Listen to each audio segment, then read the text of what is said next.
Еј, здраво! Ова видео трае 99 секунди. Ќе зборуваме за политика, а нема да ти биде здодевно. Ајде заедно да одиме на едно кратко патување во иднината и да замислиме како би живееле младите во нашата држава за 5 години.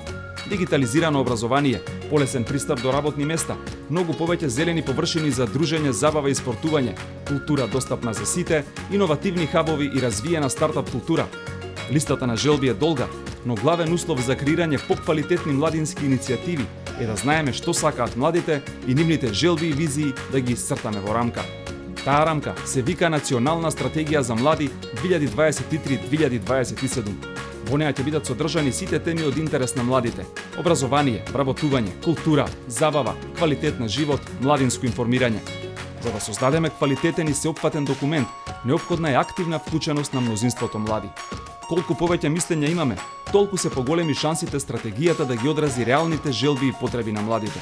Според последното истражување на младински трендови, 35,7% од младите немаат интерес да учествуваат во носењето одлуки во државата. Тоа е исто како учениците од прво оделение да не ги интересира азбуката, а токму од тие букви им зависи целиот образовен процес во иднина. Или пак студентите на музичката академија да не се заинтересирани за нотите. Затоа вклучи се. Нема да имаме квалитетна национална стратегија за млади без младите и нивната оригиналност, бунтовност, иновативност, креативност, знаење и ентузијазам. Вклучи се, затоа што кул е да си ин.